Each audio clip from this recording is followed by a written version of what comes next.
मी सर्व सकल संतांना आणि देवतांना प्रार्थना करेन की इतिहास उजळण्यासाठी असे पिक्चर्स असे सिनेमे या निमित्ताने का होईना पण आमच्या नवीन पिढीला पोहोचले पाहिजे. संपूर्ण भारतामध्ये जितके काही राज्य आहेत त्या सगळ्या राज्यांना आपापली नाव आहे. काही राज्यांच्या पाठीमागे प्रदेश लागलेला आहे, टेरिटरी आपण ज्याला म्हणतो इंग्रजीमध्ये. आमचं नशीब आणि आमचं सौभाग्य एवढं मोठं आहे की संपूर्ण भारतामध्ये राष्ट्र असलेलं एकुलते एक राज्य त्याचं नाव आहे महाराष्ट्र. खरं तर तसे दोन राज्य होते बरं का, तसे दोन राज्य होते. म्हणजे आजही जर समजा तुम्ही संपूर्ण भारतामध्ये फिरायला गेले तर राष्ट्र ही संज्ञा असलेले दोनच राज्य संपूर्ण भारतात होते. आमची पुण्य एवढी आहे की थोरले मालक आणि धाकले मालक यांच्यामुळे आमच्या पाठीमागे अजून एक राष्ट्र आहे. खरं तर संपूर्ण भारतामध्ये दोन राष्ट्र होते. एकाचं नाव होतं सौराष्ट्र, ज्याला आता गुजरात म्हणतो, आणि दुसरं होतं महाराष्ट्र. सौराष्ट्राचं राष्ट्र पण गेलं, आमचं राष्ट्र पण जर टिकलेलं असेल तर ते या दोन शंभून पायी. मला नेहमी असं लोक म्हणतात की तुम्ही पावर का असं बोललं पाहिजे. स्पष्ट बोलण्याची ताकद आपल्यातच असली पाहिजे. कुठे काही नसताना हे तर बरं झालं की शिवाजी महाराजांच्या काळाच्या वेळेस, छत्रपती शिवाजी महाराजांच्या वेळेस कॉन्व्हेंट नव्हती महाराज. हा पावर का आजकालच्या पोरांना मॅनेजमेंटचे धडे द्यावे लागतात. आजकालच्या पोरांना सांगावं लागतं की you will be on the top, तू करू शकतोस. पण मला एक खरं असं कधीतरी हे चरित्र पाहिल्यानंतर एक नवलाची भूमिका काय वाटतं माहिती आहे का, सेल्फ ड्राईव्ह जो असतो ना, स्वतःला कसं घडवायचं याचं सर्वोत्तम उदाहरण म्हणजे छत्रपती शिवाजी. आणि आज आम्ही जे म्हणतो ना की महिला काय करू शकतात, आपण नंतर मुघलांच्या काळात, म्हणजे अजूनही सांगतो, बोलायसाठी माझं पुष्कळ विषय असतात. मला लोक बोलायसाठी बडबड करायसाठी बोलतात, परंतु ज्या पुष्कळशा प्रथा आहेत ना, म्हणजे तुम्हाला अजूनही सांगतो, आपण आज नशिबवान आहोत महाराष्ट्रात राहणारे सगळे मराठी वर्ग की आज आमच्या महिलांचे आणि पुरुषांचे लग्न समारंभ दिवसा होतात. ते कोणाला माहित आहे? आपल्याकडे होतात ना, 3 मुहूर्त असतात. कुठले कुठले? सकाळचा नाश्ता, दुपारचं जेवण, संध्याकाळचं पिझ्झा बर्गर असतात. ते 3 मुहूर्त. बस बाकी काही माहित नाही. तेवढ्या वेळपुरती सिरियल पाहिली की आपल्याला वाटतं तलवार घेऊन निघावं. नंतर लक्षात येतं उद्या सकाळी परत ड्युटीवर जायचंय. तलवार ड्रॉप नाही का? हा बरं का, विश्वासजी म्हणून मी नेहमी म्हणत असतो बरं का, तलवार त्याच्यातला तो वार आणि आमची वारी हे दोन्ही सोबतच चालले पाहिजे. एक बाहर के दुश्मन को मारने वाला, एक अंदर के दुश्मन को भगाने वाला, ही महाराष्ट्राची संस्कृती. असो 3 मुहूर्त असतात. सकाळच्या मुहूर्ताला आपण आता ज्या मुहूर्तावर अभिषेक केलेला आहे, आपण पुण्यवान आहे, एवढं जुनं शिवलिंग आहे, त्याला गोपाळ मुहूर्त म्हणतात. काय म्हणतात? अहो हे माहित पाहिजे ना, या धर्माच्या याच व्याख्यांसाठी लढलेत हो, आणि आम्हाला धर्मच माहित नाही. दुसरा अभिजात मुहूर्त, तो दुपारच्या नंतर सुरू होतो. बरोबर आहे? माहित नसेल तर माहिती करा बरं का, हा सनातन धर्म आहे बरं का. याची माहिती आपल्याला नाही म्हणून आपण गडबड करतोय. जितका धोका बाहेरच्या लोकांपासून नाहीये तितका धोका आतल्या लोकांपासून आहे, कारण की आम्हाला काहीच माहित नाही हो. पुढे पाठ मागे सपाट आणि संध्याकाळी 5:30 वाजता हरिपाठ, एवढ्यातच आयुष्य गेलंय. टाळ्या वाजवायला. सकाळचा जो मुहूर्त आहे त्याला गोपाळ म्हणतात, दुपारचा मुहूर्त आहे त्याला अभिजात म्हणतात, संध्याकाळच्या मुहूर्ताला गोरज मुहूर्त म्हणतात. आपल्याला एक गोष्ट माहित असेल नसेल, महाराष्ट्र जर सोडला तर उत्तर भारताकडे जसं जसं तुम्ही जाता, म्हणजे अगदी तुम्ही नागपूरकडून पुढे जायला निघाले मध्य प्रदेशाकडे, तर तिकडे सगळे लग्न समारंभ जे आहेत ते संध्याकाळचे. माहिती आहे का? आजही युपी बिहारचे लोक ते आपलेच आहेत बरं का, लक्षात ठेवा. हा, ही व्याख्या मी फार क्लिअर करून देतो. कारण काही छत्रपती शिवाजी महाराजांकडे जेव्हा परराज्यातून एक राजा आला मदत मागायला, पहा बरं का महाराष्ट्राची ओळख काय आहे. तो राजा मदत मागायला येतो आणि छत्रपती शिवाजी महाराज म्हणतात, मी तुम्हाला मदत करायला तयार आहे. ती माझ्यासाठी काही मोठी गोष्ट नाही, पण मला एक सांगा, तुम्ही या महाराष्ट्राच्या धर्तीवर येऊन या छत्रपती शिवाजींना जेव्हा मदत मागता तेव्हा या छत्रपती शिवाजींचा एक गुण तुम्ही इथून घेऊन जावा. कुठला? तर स्वतःच्या जमिनीची, स्वतःच्या स्वराज्याची, स्वतःच्या मालमत्तेची, स्वतःच्या रयतेची, स्वतःच्या अस्तित्वाची ज्याला जाणीव होते तोच राजा बनू शकतो. माझी मदत तुम्हाला मिळेल, पण माझी इच्छा अशी आहे की हे अस्तित्व इथून तुम्ही तिथे घेऊन जावं. छत्रसाल राजा होता बरं.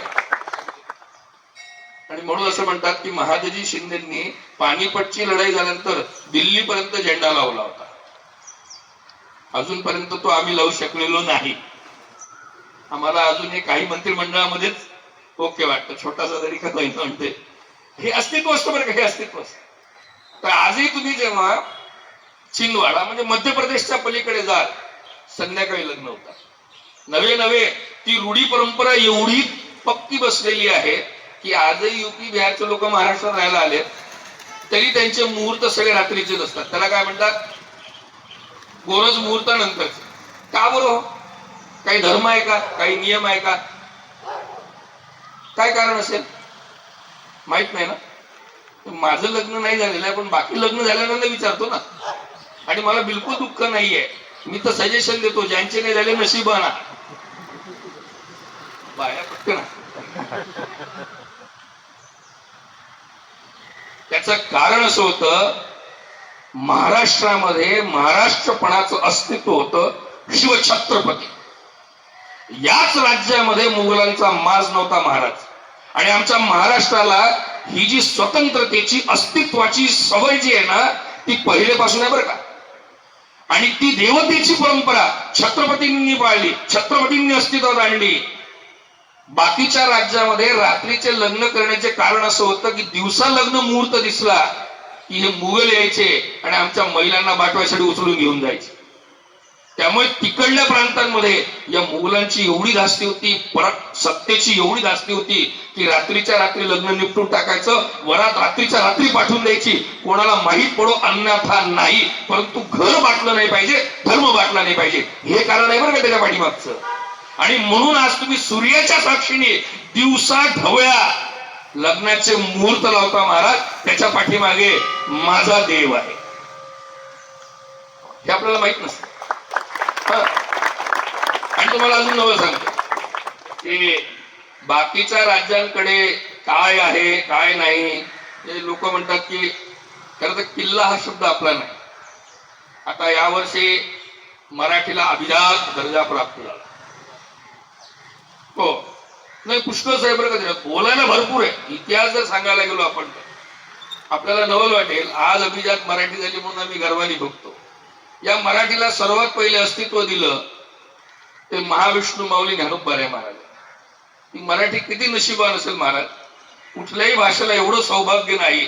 जर मराठी नऊवार साडी नेसून आलेली माझी आई जर असेल तर 6व्या अध्यायातली माझा मराठाची बोलू कौतुके परी अमृतातेही पैजा जिंके ही ओवी पाहिली ना की त्या मराठी मायनी घातलेली ती नऊवार साडी, पायात पैंजण, हाती चुडा, असं वाटतं की ही ओवी म्हणजे तिची मळवट आहे बरं का. एवढी श्रीमंत मराठी. आणि या मराठीला नंतर म्हणजे पहिले संतांचं सहकार्य लाभलं, तदनंतर शिवछत्रपतींनी स्वतःच्या दप्तरी मराठी शब्दकोश तयार करण्याची व्यवस्था केली होती. म्हणून किल्ला हा शब्द जो आहे हा फारसी अरबी प्रकारातला शब्द आहे. महाराजांनी नंतर हा किल्ला शब्द वापरणं सोडून दुर्ग हा शब्द सुरू केला. आणि पहा बरं का किती सुंदर योजना आहे. या दुर्ग शब्दामध्ये त्याच भवानीची दुर्गेची शक्ती असल्यामुळे तो कधी पण उंचावरच आहे. आणि जेव्हा जेव्हा आमच्या या नवयुवकांना म्हणजे विनंती आहे बरं का, आताची ही नवीन पिढी आहे ना महाराज, ही ट्रेडमिल वरच धावू शकते. यांना पेरण्याला फक्त डंबेल्सच आहे आता, जबाबदाऱ्या नाही. कारण की आम्ही यांना मशीन बनवायच्या पाठीमागे चाललोय बरं. मशीन बनवण्याच्या पाठीमागे चाललोय. एकच विनंती करतो, या सगळ्या सोसायट्यांमध्ये जेव्हा असे कार्यक्रम होतात अभिमानास्पद आहे, हे व्हावे सुद्धा, नवे नवे होतील, पण यावत सूर्यचंद्र दिवा करो.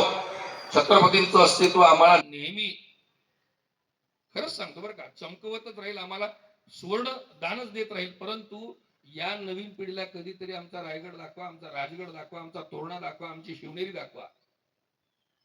तुम्हाला एक माहित आहे, भगवान शंकर आणि पार्वती सोबत असतात. थोडस धार्मिक बोलतोय पण ते त्या विषयावर येतो. भगवान शंकराच्या शिवलिंगामध्ये अंबिका पण असते आणि भगवान शंकर पण असतात. माहित आहे का? काही लोक काय म्हणतात, वरचं ते लिंग आणि खालची ती कानपटात मारायचे हो, पकडून पकडून. खालच्या त्या पिठीला जलहरी म्हणतात आणि वरचं जे शिवलिंग असतं त्याच्या अर्ध्या भागात शिव असतो आणि अर्ध्या भागात, म्हणजे मी जर तुम्हाला प्रश्न विचारला सांब असं जेव्हा आपण शंकराला म्हणतो, तर या सांब या शब्दाचा अर्थ काय आहे? एक जण मला म्हटलं, गुरुजी ते सांब नाहीये, सांड आहे म्हणले. ते होऊ शकतं ना असं काय? आम्हाला प्रॉब्लेम हाच आहे की आम्ही धर्मासाठी बाहेर निघतो आणि आम्हाला जर कोणीतरी विचारलं ओम यज्ञ यज्ञ माहिती ते भलतच काहीतरी म्हणतो, आम्हाला आमचंच पाठ नाहीये, आम्हाला आमचा धर्म किती माहितीये. आम्हाला जर उद्या दिवसा कोणी म्हटलं की भगवान श्रीरामाने सीतेची अग्निपरीक्षा घेतली होती, किती जणांना माहिती आहे घेतली होती की नाही? किती जणांनी रामायण वाचलेलं आहे, किती जणांनी महाभारत वाचलेलं आहे? अहो, तुम्ही रामायण आणि महाभारत वाचलं नाही म्हणून तुमच्याकडे तुमच्या अंगी जिजाऊ येऊ शकत नाही आणि म्हणून या महाराष्ट्रात परत छत्रपती शिवाजी जन्माला येऊ शकत नाही. सोपं आहे ना. कारण की सॉफ्टवेअर जे होतं ना, ते सॉफ्टवेअर जे जिजाऊ आई साहेबांनी या परम संगणक नावाच्या शिवछत्रपती नावाच्या परम सुपर कम्प्युटर मध्ये टाकलं ना, ते सॉफ्टवेअर कशाचं होतं? ते धर्माचं होतं. ते कशाचं होतं? ते रामाचं होतं, ते कृष्णाचं होतं. आम्ही ते विसरून गेलो. आम्हाला जर कोणी विचारलं की का हो खरंच रामाची सीतेची अग्निपरीक्षा घेतली का? बरं रामायण किती? काही काही लोक तर मला म्हणले, अहो ती ज्ञानेश्वरी मराठीमध्ये आहे का म्हणले. याच्यावरून लक्षात येतं की दोन प्रकारच्या गुलाम्या असतात बरं का सर. एक असते मानसिक आणि दुसरी असते दिसण्याची. दोनही गुलामगिरीतून आम्हाला या दोन देवतांनी सोडवलं. आम्ही परत आमच्या घाण समीपुढे परत घरते चाललो बरं. सांब असं जेव्हा आपण म्हणतो तेव्हा या सांब सदाशिव शब्दाचा अर्थ आहे जो अंबे सोबत असतो तो. बरोबर. आता गमतीचा भाग आहे, महाराष्ट्रात किती शक्तीपीठ आहेत? नाही म्हणजे तुम्हाला वेगळं माहित असेल, काय हरकत नाही, तुम्ही मला सांगू नका. असं एखाद्या सोसायटीचं असतं, आपल्याकडलं बाहेर नाही गेलं पाहिजे, गुपित राहिलं पाहिजे. आपण कशाला सांगायचं आमच्याकडे पण घरात एखादं शक्तीपीठ आहे? टाळ्या वाजवा महिलांनी पटकन. शक्तीपीठ आहे ना ते. बायको गोरी जरी असेल तरी कधी काही होईल काही सांगता येत नाही खाली बरं का. महाराष्ट्रात 3.5 शक्तीपीठ आहे. तर त्याच्यात वाद आहे.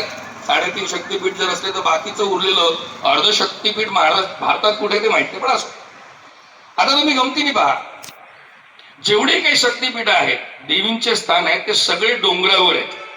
पाहिलं का कधी?